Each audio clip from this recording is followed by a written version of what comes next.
जी हाँ दोस्तों, नमस्कार। मैं अपने यूट्यूब चैनल एसराज क्लासेस भंगिया पर स्वागत करता हूँ। आज जो है बिहार बोर्ड मैट्रिक के लिए विद्युत धारा का ये आज का जो क्वेश्चन है ऑब्जेक्टिव रहेगा। अगर आप इसे सब्जेक्टिव नहीं देखे होंगे तो वीडियो को डिस्क्रिप्शन में लिंक मिल जाएगा, आप जाकर वहाँ ज्वाइनिंग होकर आप देख सकते हैं लिंक पर क्लिक करके। और टेलीग्राम पर जो है मेरा प्रतिदिन हम बात करते हैं कि 8 बजे आपको शाम का और 10 बजे जो है आपकी सुबह में क्यूज होता है। तो आप टेलीग्राम से भी जुड़ लें और सभी आपका पीडीएफ जो भी वगैरह मिलता है वहाँ भी पूरा मिल जाता है। चलते हैं वीडियो के आगे बढ़ाते हैं। तो पहला क्वेश्चन है, आवाज़ शायद आपको आंसर भी रोक रहा है, तो कोई दिक्कत नहीं है, हम लोग समझेंगे अच्छी तरह से। क्वेश्चन जो कहता है कि निम्न में से कौन सा जो है वो अर्ध रेप होना चाहिए, अर्ध चालक नहीं है। यानी सीधी बात है कि वो अर्ध चालक नहीं है तो आपको क्या होगा, आपको चालक होगा। अभी देखना है कि चालक कौन होगा, तो आंसर दे दिया सी। तो चलिए सी दे दिया तो हम भी मानते हैं सी है, यानी पारा। ऑप्शन के अनुसार पारा। लेकिन पारा आप ऐसे भी याद रखिएगा, आपको याद होगा कि कौन सा तत्व दो गो जो है आपको द्रवावस्था में पाया जाता है। तो एक पारा होता है और दूसरा क्या होता है कि आपको ब्रोमीन होता है। पारा 2 अक्षर है, धातु भी क्या है 2 अक्षर। ब्रोमीन 3 अक्षर है, तो धातु भी क्या है 3 अक्षर। दुइयों को जो है तत्व जो द्रव अवस्था में पाया जाता है वो पारा और एक क्या है ब्रोमीन। तो पारा जो होता है आपको धातु आपको मालूम होना चाहिए कि चालक होता है। क्या होता है आपको चालक। और ब्रोमीन जो होता है अधातु, क्या हो गया पानी रह गया चालक होगा। तो इनमें से कौन सा जो है आपको अर्ध चालक नहीं है, यानी चालक है धातु, यानी पारा आपको धातु है, तो पारा आंसर हो गया। चलिए इसको क्वेश्चन घुमा के भी पूछता है, तो किस तरह से पूछेगा आप याद रख लेंगे। पूछ देता है कि बताइए कौन सा जो है द्रवावस्था में पाया जाता है ना तत्व, तो आप याद रखना होगा पारा। चाहे कौन सा जो है द्रवावस्था में अधातु पाया जाता है तत्व, तो हो जाएगा ब्रोमीन। तो ये क्वेश्चन कई बार पूछा हुआ है एग्जाम में, या आप देखे भी होंगे कहीं गेस्ट पेपर मॉडल पर मिलेगा। तो चलते हैं आगे हम दूसरा क्वेश्चन जो है आप देखिए। दूसरा क्वेश्चन है कि वोल्ट एम्पियर प्रदर्शित करता है। बताइए वोल्ट एम्पियर क्या प्रदर्शित करता है, एम्पियर की वोल्ट की ओम की वाट। तो वोल्ट या एम्पियर प्रदर्शित करता है, तो सही जवाब क्या हो जाएगा आपका ओम। क्या हो जाएगा ओम, है ना। वोल्ट प्रति से क्या करता है, तो ये आपको हो जाएगा आपका ओम, यानी दूसरा का जो सही जवाब होगा सी। अगर मात्रा की बात कर लें तो आप सभी को आपको जानते होंगे कि विभवांतर को वोल्ट में नापते हैं, विद्युत धारा को एम्पियर में नापते हैं, है ना। और शक्ति को क्या नापते हैं आप वाट में। तो वोल्ट एम्पियर है तो अब क्या हो जाएगा यहाँ पर आपका ओम, सही जवाब हो जाएगा आपको सी हो जाएगा। मात्रक भी याद कर लेंगे, कई कई एग्जाम में मात्रा ही पूछ देता है।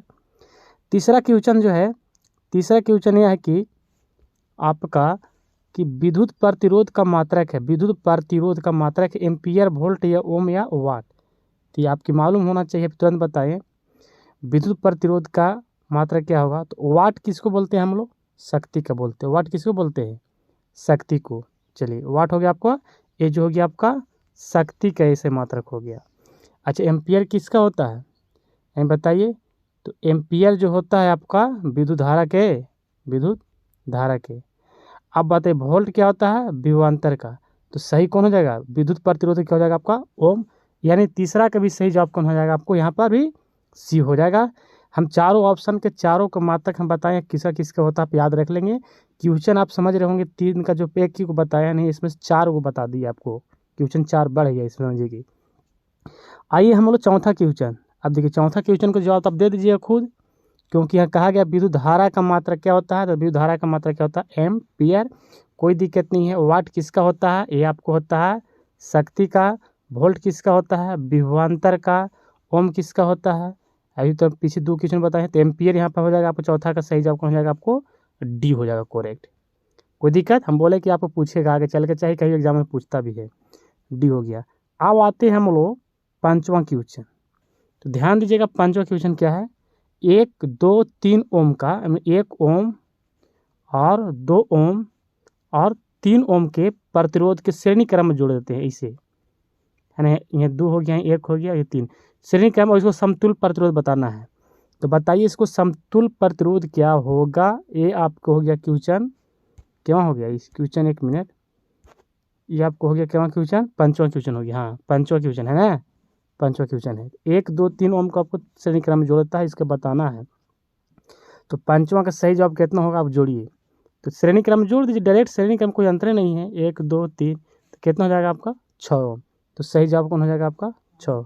अगर यह समांतर क्रम में होता तब आपको क्या होता है, दूसरा तरफ से निकलता है 1/, करके 1/, ऐसे 1/1, 1/2 ऐसे निकाल के तब इसको उल्टा है। ठीक है, आइए विभवांतर का ऐसा मात्रा देखिए। छठा क्वेश्चन है कि विभवांतर का ऐसा मात्रा क्या होगा। तो विभवांतर का मात्रा ऐसा ही मात्रा बताया भी तुरंत, जूल, वाट, एम्पियर, वोल्ट। विभवांतर का ऐसा मात्रा कौन हो जाएगा आपको वोल्ट, क्योंकि आपको बताया ना पहले ही बता देंगे कि वोल्ट जो है किसका ऐसे मात्रक है, विभवांतर का है। यानी आपको छठा का सही जवाब आपको भी हो जाएगा डी हो जाएगा। आप चैनल पर नए हो, चैनल पर सब्सक्राइब कर लेंगे, दोस्तों के पास शेयर भी कर देंगे, जितनी भी व्हाट्सएप ग्रुप होगा। आप इसका नोट बुक्स भी आपको मिलेगा, आप वीडियो में देख लीजिएगा, डिस्क्रिप्शन में लिंक हम डाल देंगे। इसका सभी हम चैनल पर आपको नोट उपलब्ध है। चलिए छठा हो गया, अब चलते हैं हम लोग सातवां। ध्यान देंगे, सातवां क्वेश्चन जो है, सातवां क्वेश्चन है कि विभव का मात्रक एम्पियर है, गलती लिखा गया एम्पियर, वोल्ट है कि ओम है कि वाट है। तो बता देना चाहता हूँ कि विभव का ऐसे मात्रक जो होता है आपको, वो होता है आपको वोल्ट ही होता है। विभव का भी ऐसे मात्रक क्या होता है वोल्ट, विभवांतर का भी ऐसे मात्रक क्या होता है आपका वोल्ट होता है। तो कोई दिक्कत नहीं, सातवां का सही जवाब क्या आ जाएगा आपको बी हो जाएगा। 2 को याद रखिएगा, विभवांतर और विभव का। चलिए आठवां क्वेश्चन जो है आप यहाँ ध्यान देंगे।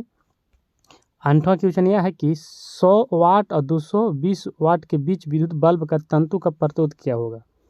यानी 100 वाट है और 220 वाट के बीच के बताना है, विद्युत बल्ब के तंतु का प्रतिरोध कितना होगा बताइए। कि 900 ओम होगा, कि 484 ओम होगा, 220 ओम होगा, कि 100 ओम होगा।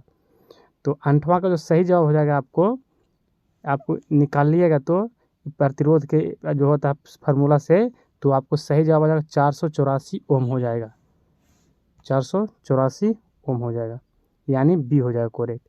9वां को जो है आपको तो इसको याद भी होगा भरसक, टंगस्टन के किस ताप पर पिघलता है। आपका टंगस्टन है विद्युत बल्ब में जो फिलामेंट बनता है वो क्या होता है टंगस्टन का बना है। तो कितना होता है 25 डिग्री, कितना 3000, 3500 कि 4000। तो 9वां का सही जवाब हो जाएगा आपको 3500 होता है डिग्री, 3500 डिग्री सेल्सियस पर क्या होता है आपको टंगस्टन जो होगा क्या हो जाएगा आपको पिघल जाएगा। आपको 9वां का सही जवाब हो जाएगा सी। अब चलते हैं हम लोग 10वां क्वेश्चन।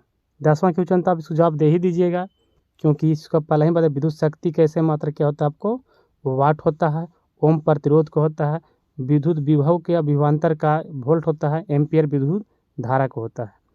यानी एम्पियर जो हो गया आपका, इसका फिर से लेते हैं हम, विद्युत धारा का हो गया। चलिए और ये किसका हो गया विभवांतर का, विभवांतर या विभव का। चलिए वो वाट किसका हो गया ओम, ओम तभी ओम हो गया किसका प्रतिरोध का, वाट किसका हो गया विद्युत शक्ति का, प्रतिरोध का हो गया तीसरा ये हो गया। तो इसमें सही जवाब कौन हो जाएगा आपको 10वां का आपको सही जवाब होगा आपको डी हो गया। कोई दिक्कत नहीं। और इस वीडियो को आखिरी और हमारे तरफ से सरप्राइज क्वेश्चन, इसका कमेंट्स में आपको जवाब देना है कि प्रतिरोध का ऐसे मात्रा क्या होगा। अगर अभी 9वां पढ़े होंगे कई बार तो बता दिए, 9वां पढ़े होंगे तो आप इसको जवाब दे दीजिएगा। देख लीजिए इसका प्रतिरोध कैसे मात्रा बताना है, जूल होगा, एम्पियर होगा, वाट होगा, ओम होगा। आप ए बी सी डी करके दीजिए ऑप्शन, या आप लिख भी सकते हैं। इस कमेंट्स का इंतजार रहेगा। तो इस वीडियो में इतना ही। थैंक यू सो मच, धन्यवाद।